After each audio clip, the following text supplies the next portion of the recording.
स्वागत है आप सभी का। आपके साथ मैं हूं स्वप्निल। चलिए बुलेट की रफ्तार से देखते हैं खबरें। उदयपुर हत्याकांड के आरोपियों को जयपुर लाया गया। आज आरोपियों की एनआईए कोर्ट में पेशी होगी। और उदयपुर में तनाव के बीच लोगों को राहत मिली है। कर्फ्यू में छूट है दोपहर 12 से शाम 4 बजे तक।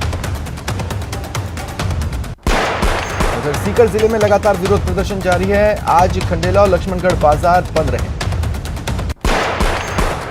सुबह से ही बंद समर्थक शहर के इलाकों में घूम रहे हैं। हालांकि बंद को विभिन्न संगठनों का समर्थन मिल रहा है। कहीं भी दुकानें नहीं खोली जा रही।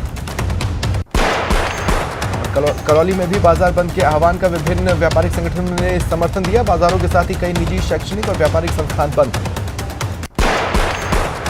व्यापारिक संगठनों ने हत्याकांड की कड़े शब्दों में निंदा कर आरोपियों को कड़ी से कड़ी सजा देने की मांग की। इधर पुलिस प्रशासन अलर्ट है।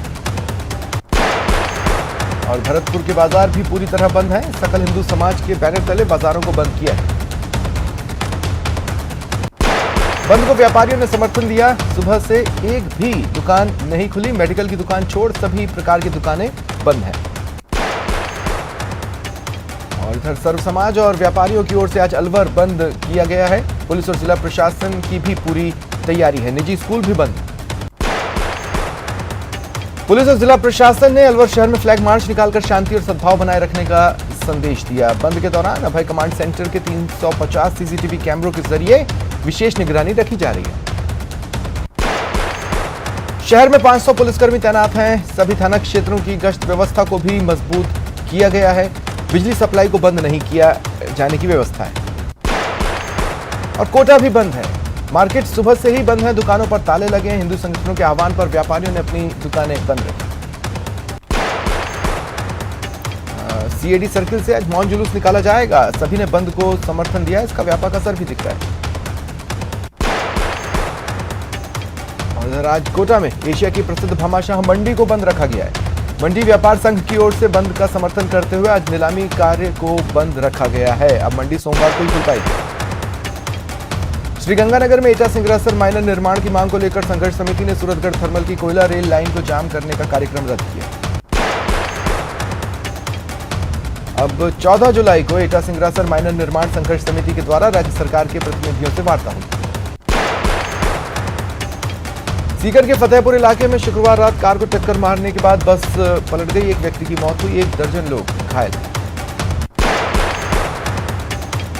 कार ड्राइवर की मौके पर ही मौत हो गई। बस सवार करीब 1 दर्जन लोग घायल हुए। पुलिस पहुंची और घायलों को अस्पताल पहुंचाया। अलवर में पुलिस ने जमीन का फर्जी मालिक बनकर ठगी करने वाले 3 आरोपियों को गिरफ्तार किया। डूंगरपुर में कॉलेज रोड स्थित रेडीमेड गारमेंट की दुकान में अचानक आग लग गई। लाखों का सामान जलकर राख हो गया। सुबह 9 बजे दुकान के मेंस वेयर से धुआं उठता देखा गया। दुकान के मालिक को आग की सूचना दी गई, जिसके बाद मालिक घटनास्थल पर पहुंचे। फायर ब्रिगेड की 2 गाड़ियों ने आग पर काबू पाया। धौलपुर के सैपाऊ थाना क्षेत्र के तसीमो गांव के पास सड़क पर पैदल जा रहे राहगीर को ट्रैक्टर ट्रॉली ने टक्कर मार दी। वो गंभीर रूप से घायल है। उदयपुर शिल्पग्राम के पास जंगल में पेड़ पर अज्ञात युवक की लाश लटकी मिली। शिनाख्तगी के प्रयास जारी हैं। सीकर के श्रीमाधोपुर में बाईपास रोड पर रोडवेज बस की टक्कर से ऊंटनी की मौत हो गई। बस भी क्षतिग्रस्त हुई। यात्री सुरक्षित है। आबू रोड में पहली ही बारिश। सीवरेज कार्य के दौरान 300 करोड़ से भी ज्यादा का बजट आया था, लेकिन सड़कों की हालत देख लग रहा है कि पूरा का पूरा भ्रष्टाचार की भेंट चढ़ गया। जिला कलेक्टर की मॉनिटरिंग सही नहीं होने के कारण सड़कें जगह जगह से धंसने लगी हैं। जनप्रतिनिधियों ने जिला कलेक्टर को इन कंपनी संचालकों को कई बार शिकायत की है, लेकिन किसी ने नहीं सुनी, जिसका खामियाजा जनता को भुगतना पड़ रहा है। सिरोही में मानसून की एंट्री के साथ ही बड़ा हादसा हुआ। आबू रोड के मुख्य बाजार में बिजली गिरने से एक भवन की दीवार का छज्जा गिर गया। नीचे रखी 2 बाइक मलबे में धंस गईं। हालांकि देर रात हादसा होने पर लोगों की आवाजाही नहीं थी, जिससे जनहानि नहीं हुई। कोटा में सीवरेज लाइन के लिए खोदी गई सड़क बारिश के बाद लोगों के लिए परेशानी का सबब बन गई है। अभी तक सड़क को दुरुस्त नहीं किया गया। बारिश में कीचड़ और गंदगी होने से लोग हादसे का शिकार हो रहे हैं। और कोटा में बारिश के चलते ट्रांसफार्मर और खुली डीपी से करंट का खतरा बढ़ा है। लगातार बिजली कटौती भी हो रही है। आज भी कई इलाकों में 4 घंटे तक बिजली कटौती रहेगी। श्रीगंगानगर में कल हुई मानसून की पहली बारिश से कई जगह जल जमाव हुआ। लालगढ़ जाटन नगर पालिका के वार्ड नंबर 10 और 11 में जल जमाव की समस्या से स्थानीय लोग परेशान हैं। रिहायशी गली में जल जमाव से लोग घरों से बाहर नहीं आ पा रहे। खासतौर से बुजुर्ग और बच्चे जल भराव की समस्या से बड़े परेशान हैं। बाड़मेर में पुलिस कांस्टेबल भर्ती परीक्षा आयोजित हो रही है। पुलिस अलर्ट रही। जिले में 4 परीक्षा केंद्रों पर 2384 परीक्षार्थी शामिल हुए। परीक्षार्थियों को 7 बजे से पहले केंद्र में प्रवेश दिया गया। 7 बजे के बाद किसी को भी प्रवेश नहीं दिया गया। कोटा में कांस्टेबल भर्ती परीक्षा 25 सेंटर्स पर हुई। 15,624 परीक्षार्थियों ने परीक्षा में भाग लिया। श्रीगंगानगर में 12 परीक्षा केंद्रों पर कांस्टेबल भर्ती परीक्षा हुई। लिखित परीक्षा 14 मई 2022 को कैंसिल हो गई थी।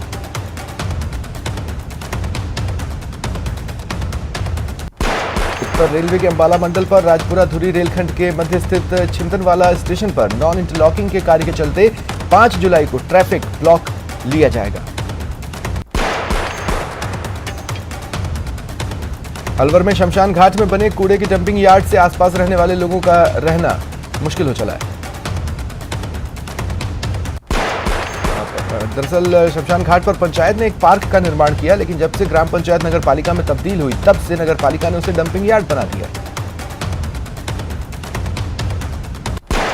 हैदराबाद में आज से बीजेपी की राष्ट्रीय कार्यकारिणी की 2 दिवसीय बैठक आगाज हो चुका है। प्रधानमंत्री मोदी राष्ट्रीय कार्यकारिणी की बैठक में हिस्सा लेंगे। प्रधानमंत्री मोदी को तेलंगाना के मुख्यमंत्री केसीआर एयरपोर्ट पर रिसीव करने नहीं पहुंचे और बैठक में शामिल होने के लिए भाजपा के राष्ट्रीय अध्यक्ष जेपी नड्डा हैदराबाद पहुंच गए। उन्होंने बैठक को शुरू कर दिया। देखिए, बैठक में पीएम मोदी समेत कई दिग्गज शामिल हो रहे हैं। पीएम मोदी के वेलकम के लिए लोक नृत्य का आयोजन किया गया। शिवसेना अध्यक्ष उद्धव ठाकरे ने सीएम एकनाथ शिंदे को शिवसेना से बाहर निकाल दिया है। पत्र में उद्धव ठाकरे ने लिखा, पार्टी विरोधी गतिविधियों में शामिल रहने के चलते उन्हें निकाला जा रहा है। ईडी से मिले नोटिस के बाद संजय राउत ईडी के समक्ष पेश हुए। जमीन विवाद मामले में सांसद संजय राउत से 10 घंटे पूछताछ। उदयपुर की घटना को केंद्रीय मंत्री ज्योतिरादित्य सिंधिया ने बर्बर बताया। कहा, जिस तरीके से घटना हुई हम जितनी भी निंदा करें कम है। घटना राजस्थान की सरकार पर सवाल उठाती है। असम में बाढ़ का प्रकोप जारी है। बचाव दल भी लोगों को बचाने में जुटा है। 14 और लोगों की मौत हो गई। ओडिशा के पुरी में जगन्नाथ रथ यात्रा के लिए विदेशी पर्यटक पहुंचे। उन्होंने बताया कि उनमें से कुछ से हमने बात की। उनका कहना था, इंग्लैंड से अपने दोस्तों के साथ आए हैं और बेहद अच्छा लग रहा है। वडोदरा के जय मकवाना ने भगवान जगन्नाथ को रोबोटिक श्रद्धांजलि देते हुए इसे विज्ञान और परंपराओं का सम्मेलन बताया। रोबोटिक रथ पारंपरिक रस्सी के बजाय फोन ब्लूटूथ के माध्यम से संचालित हुआ। जम्मू और कश्मीर पुलिस बचाव दल तीर्थ यात्रियों को एक पुल पार करने में मदद कर रही है। बता दें, बरारी मार्ग और वाई जंक्शन पर अमरनाथ गुफा के रास्ते में पानी के भारी प्रवाह से अवरुद्ध हो गया। भारत में बीते 24 घंटे में कोरोना के 17,092 नए केस आए। 29 लोगों की मौत हुई। दिल्ली से जबलपुर जाने वाले एक स्पाइसजेट विमान में आज सुबह उड़ान के दौरान केबिन में धुआं दिखा, जिसके बाद विमान को दिल्ली हवाई अड्डे पर सुरक्षित उतारा गया। 2 जुलाई से शुरू होने वाले दिल्ली से द्रास तक एक साइकिल अभियान चलाने के लिए भारतीय सेना और भारतीय वायुसेना में शामिल हो गए हैं। टीम में 20 सैनिक और वायु योद्धा शामिल हैं। इंग्लैंड के खिलाफ एजबेस्टन टेस्ट मैच के पहले दिन भारतीय टीम अपनी पहली पारी में 7 विकेट पर 338 रन बनाने में कामयाब रही। पहले दिन स्टंप के समय तक रविंद्र जडेजा 83 और मोहम्मद शमी 0 पर खेल रहे हैं। मेजबान टीम पर प्रेशर बनाने के लिए भारत की कोशिश। दूसरे दिन स्कोर बोर्ड पर कुछ और रन जोड़ने की होगी। कोटा में 8 वर्षीय बालिका का अपहरण करने की वारदात को अंजाम देने के मामले में कोर्ट ने फैसला सुनाया। दोषी को 7 साल की कठोर कारावास की सजा सुनाई, 10,000 का जुर्माना लगाया। जोधपुर सेंट्रल जेल फिर सुर्खियों में है। 2-3 बीड़ी के बंडल छिपाकर जेल में ले जाते हुए पकड़े गए। इन दोनों कैदियों के खिलाफ रातानाडा थाने में मामला दर्ज कराया गया। बांसवाड़ा में एक सरकारी गर्ल्स हॉस्टल में चोर घुस गए। चोरों ने ऑफिस समेत अधिकांश कमरों के ताले तोड़े। गर्ल्स के एडमिशन से जुड़े सभी रिकॉर्ड, वहां रहने वाली वार्डन की साइकिल और कुछ अन्य सामान चुरा ले गए। देश भर के कई बैंक खातों में लोगों को मूर्ख बनाकर साइबर ठगी करने वाले साइबर ठगों द्वारा बुने गए साइबर ठगी के जाल को डिकोड करने में जोधपुर पुलिस को सफलता मिली। पुलिस ने झारखंड बिहार बॉर्डर के एक गांव से 2 शातिर ठगों को गिरफ्तार किया। पुलिस ने 2 बालिकाओं को दस्तयाब किया है। राजसमंद में अवैध मादक पदार्थ गांजे का अवैध परिवहन मामले में पिछले 6 माह से फरार वांछित को काकरोली थाना पुलिस ने जिला कारागृह से प्रोडक्शन वारंट के तहत गिरफ्तार किया। भरतपुर में फर्नीचर के गोदाम में भीषण आग लग गई, लाखों का सामान जलकर राख हो गया। दुधेश्वर महादेव मठ के महंत पारस भारती का मठ लौटते समय अपहरण हो गया। राजसमंद के राजनगर थाना पुलिस ने युवक पर जानलेवा हमले के आरोप में 4 युवकों को गिरफ्तार किया। अलवर के बांसूर में चोरी की घटनाएं रुक नहीं रही। बीती रात 1 महीने के अंदर तीसरी बड़ी चोरी की वारदात हुई। आरोपी मकान में लगे लोहे के जंगले काटकर मकान में घुसे और चोरी की। राजसमंद की राजनगर थाना पुलिस ने ट्रांसफार्मर चोरी के आरोप में 4 आरोपियों को गिरफ्तार किया। श्रीगंगानगर के राजियासर में युवक के शव मिलने के मामले में मृतक के परिजनों ने हत्या का आरोप लगाते हुए पोस्टमार्टम करवाने से इनकार किया। चित्तौड़गढ़ में पुलिस ने 2 किलो अवैध अफीम के साथ एक तस्कर को गिरफ्तार किया। बांसवाड़ा में बेटी के घर जा रहे पिता को अज्ञात वाहन ने कुचल दिया, उनकी मौत हो गई। झुंझुनू के चलावा कस्बे में हो रही चोरियों को पुलिस रोकने में नाकाम साबित हो रही है। इस बार चोरों ने मंडरेला बाईपास चौराहा रोड के पास वार्ड 40 में भगेरिया फार्म हाउस को निशाना बनाया। फार्म हाउस के पास की जगह को निशाना बनाया। और अलवर फोर्ट की ओर से शुद्ध जल अभियान की शुरुआत की गई है। शहर के नंगली सर्किल पर नगर परिषद और जिला विधिक सेवा प्राधिकरण क्लब के सदस्यों ने पौधारोपण किया।